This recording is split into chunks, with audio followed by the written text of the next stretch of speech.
Alright guys, we're back at the shop, and we're going to look at this AR9 here. And first of all, what I'm going to say is this is not in any form a review of this gun in particular. This is more a review of the AR9 platform in general. I don't only have experience with this one, which is mine, but I also have experience with a buddy's 16-inch AR9. And I prefer this because I think 16-inch AR9s are it's more kind of a competition gun at that point. No one is using that for serious use with the 16-inch because the barrel is just way too long, especially for 9mm. I think you're actually slowing down the projectile with a 16-inch barrel. This particular one, even though this isn't a review of this gun, I'm going to talk about it, what this gun is, in case if you like the way it looks, and if you're interested in one of these, that you can get one if you want one. But I'm going to talk about this one. This is an Aero Precision EPC9. This is one of their first gen models. I bought this one, I think, just a couple months after they came out with, Aero Precision came out with the EPC line. So this one, there is some problems with the first gen ones. I think they fixed some problems with the early ones that were out. One of those problems is the barrel, the feed cone. Because it's a 9mm, there's not a lot of room. They can't make the feed cone, or I guess the lips on the barrel, they can't make it very deep because there's not going to be enough barrel to support the pressure on the cartridge on the base of the case. So I think that's like one of the only issues that these had. These are really shallow, and the problem with that is they don't feed hollow points as reliably, and I saw that with this one. Some hollow points, I think this ran Hornet XTP's fine, but there were some other bullets I tried out, some more of a flatter hollow points, and this gun did not like them. It wouldn't run them at all. So that is a problem I had with this one. I think they fixed that with the later models, but yeah, this is the Aero Precision EPC9. This isn't a completely Aero Precision gun because at the time when I built this, I couldn't get all Aero Precision parts. So the bolt is actually a Faxon bolt. You can see it. It's pretty dirty right now. I haven't cleaned this gun, and I mean, you can see, yeah, this gun's pretty dirty. I haven't cleaned this thing in probably about 1,200 rounds. This gun doesn't have a crazy amount of rounds through it. I think I only have around 1,800 rounds to 2,000 rounds to this gun. So not a crazy amount of rounds, but just thought I'd break down what I actually have here. So this is an 8.3-inch barrel. I bought this upper as a complete upper from Aero Precision back. I think I built this gun in like 2021. So that is one of the first models. I think they came out with the EPCs in 2020, late 2020, early 2021. Don't quote me on that, but I remember I got them when they were fairly new to the market, because I thought it was an interesting platform, and I'll talk about some pros and cons later of these AR9s. But this is the Faxon bolt I went with. At the time when I built this gun, I assembled it, I couldn't find the Aero Precision one. Wasn't in stock anywhere. I could never find it. I would rather had the Aero Precision bolt, but this Faxon seems to be running pretty good. You'll see in the shooting part, you probably already saw in the shooting part of this video, I had some malfunctions with this today at the range. I put 200 rounds through this gun today at the range, and I had, I think, 3 total malfunctions out of 200 rounds. So I'm not completely sure why. I just had them with one mag, one of these Pro mags. I've never had malfunctions with these before, so I'm not really sure why I was doing that. It might have just been an ammo related, and also this gun's pretty dirty. It's not super dirty. I don't know why I was having malfunctions, but anyways, this is the bolt, the Faxon bolt I'm using. I ran a Radian charging handle on this for a while. I run Radian charging handles in basically all my guns, but a couple months ago, I was building another gun, and I took the Radian out of this one, put it in that, and I bought an Aero Precision Breach because I wanted to try them out.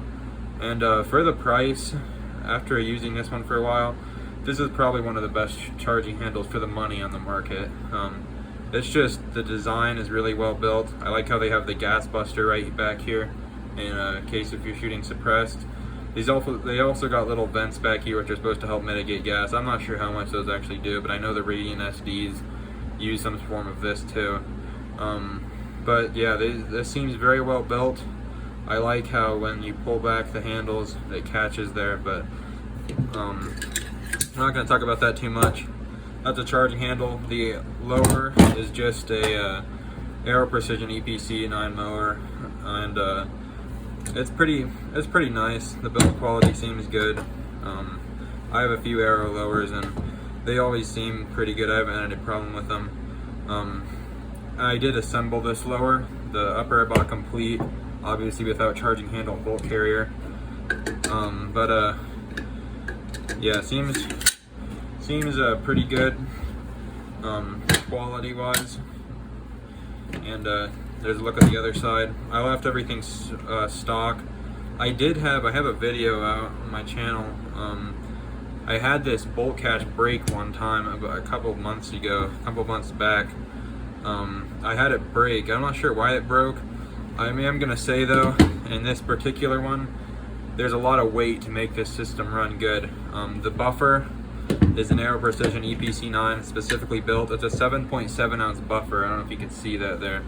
But this is a very heavy buffer. 7.7 ounces, and in the back of the bolt carrier group, there's another weight in the back of there. So it just takes a lot of weight to make these things run. The handguard is Aero Precision's enhanced handguard, and it's a lot chunkier than a lot of rails. It's not very slim. It's got full pick rail across the top, and then M-lock on the sides and the bottom. And I mean, it's a pretty good rail. I used to have a light mounted to it, but I don't really use this gun for serious use, so I don't have a light on it right now. But the pistol brace, because this is a pistol, I have the Magpul BSL on it, which is, I bought this brace back when I assembled this gun, and this brace kind of sucks. I do like how it's so low profile. It's very minimalist. It's probably the most minimalist pistol brace out there. You don't see a lot of these, but at the time when I built this gun, this was available, so I got it.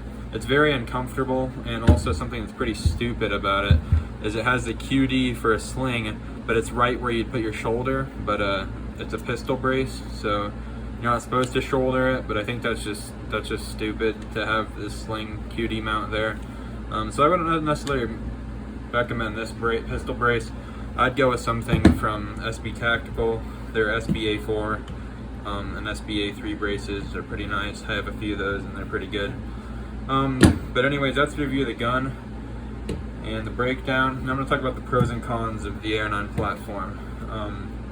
Some of the pros are, this is an AR platform, so with your 5.56 guns and your 308s, you're not going to shoot those as much unless you have tons of money, because ammo is expensive. Right now 9mm is about half the price of 5.56, or a little less. Depends on what kind of 5.56 you're getting and what kind of 9mm you're getting, but 9mm, it's no doubt the 9mm is quite a bit cheaper than 5.56, and especially 300 blackout. 9mm is probably about a third of the price of 300 blackout. And I don't think you should be comparing this gun to a 5.56, maybe more of a 9mm. This is a 9mm. You should be comparing this to more like 300 blackouts. But as far as the cons go, this gun is, you don't have much effective distance. You can't go out very far. You probably, as far as everyone knows, that 9mm is pretty, it sucks. It really sucks as far as ballistics goes. I would not choose this gun over a 5.56 simply because, for duty use, because this gun it's not going to eliminate its threat as quickly as 5.56 or 300 blackout is going to. But that's getting into some of the cons. I want to talk more about the pros before I get into too much of that.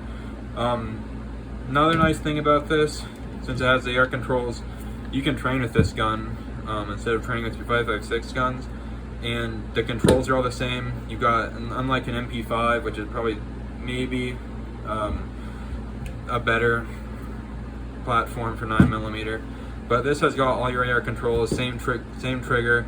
The bolt catch obviously works differently, or I mean the magazine release, sorry. The magazine release works differently because it takes Glock mags, but it's in the same spot as your AR-15, normal AR-15. Bolt catch is in the same spot. Obviously, it does work differently too, but because to get the follower to work and everything, this is actually specific to AR Precision. Other companies, you just don't have last round bolt hold open. I know that 16-inch my buddy's 16-inch AR9 doesn't have last round bolt hold open. So this is pretty neat. AR Precision designed this, and it works pretty well. I haven't had really any problems other than the one time this ping pong paddle broke and I had to replace it, but that's really the only problem I had with that. The safety is the exact same. I just left everything mil-spec and I didn't change out the safety to a radian or something, but so that's the gun. And one of the other pros is it takes Glock mags. It can take your 17 rounders, your 21 rounders, which I really like because it's nice and low profile. It comes to the level of the grip, same level as the grip, so that's pretty nice to have, especially if you're putting this in a bag or something. And then you can obviously take your here's another 17 rounder, and then you can take your 33 rounders or 32, 31. This is a Pro Mag one. And these have actually been pretty good. I know some people have reliability.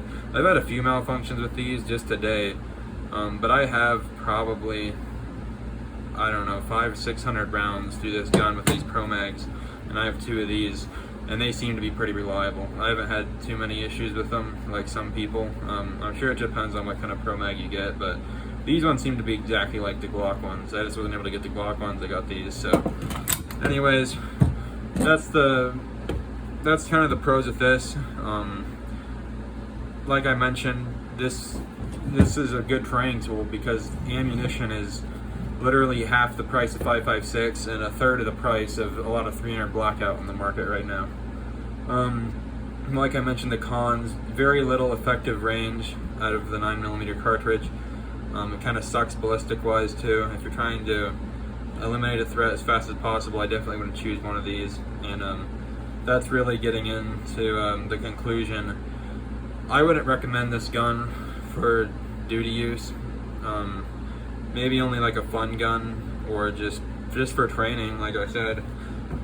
I mean, I definitely choose this over a sharp stick any day of the week, but this sucks compared. 9mm just sucks compared to 5.56 and 300 blackout. So I'd rather have like my 10.5 or my 8-inch 300 blackout.